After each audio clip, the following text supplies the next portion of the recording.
It's very interesting because ये literature है and I am love literature. और सबसे ज़्यादा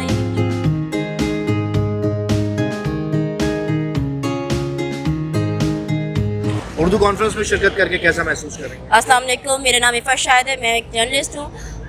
इट्स वेरी इंटरेस्टिंग बिकॉज ये लिटरेचर है and I am love literature. और सबसे ज़्यादा ये कि मुझे बहुत अच्छा लग रहा है इसलिए कि ना सिर्फ इसमें अदब है, अदब के अलावा शेर व शायरी भी है, फ़नकारों के लिए भी बहुत कुछ है।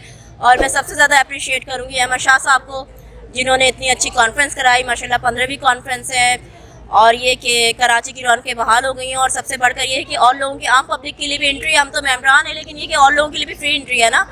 तो सो आई रियली एंजॉयड, बहुत ज़्यादा मज़ा आ रहा है और अच्छा लग रहा है कि इतना इवेंट है, लोग आ रहे हैं और खुश हो रहे हैं और उनको नॉलेज भी हो रही है, हासिल भी कर रहे हैं और दे भी रहे हैं, ले भी रहे हैं और बहुत अच्छा लग रहा है।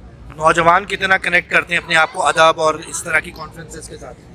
देखिए नौजवान तो आजकल डिफरेंट है लेकिन जो अदब से और जो एजुकेशन और अदब से लगाव रखता है तो हर नौजवान को बड़ा इंटरेस्ट होता है, जिसमें मैं भी शामिल हूँ। मुझे खुद शेर और अदब से बहुत लगाव है और हर वो इंसान जो अदबी होगा तो डेफिनेटली वो आर्ट्स काउंसिल से ज़रूर उसकी कोई ना कोई जो है शनाख्त की पहचान होती है और लगाव होता है।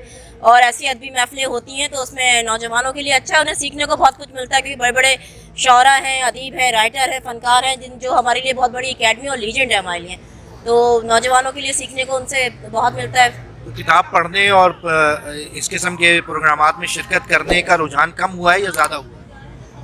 मैं तो समझती हूँ कि अगर आप एजुकेशन से देखा जाए अदब से तो ज़्यादा ही हो रहा है और हम इसके लिए काम भी कर रहे हैं क्योंकि इलेक्ट्रॉनिक मीडिया पे ज़रूरी नहीं, सोशल मीडिया पे सारी चीज़ें जानियन और बहुत सारी फेक भी होती हैं।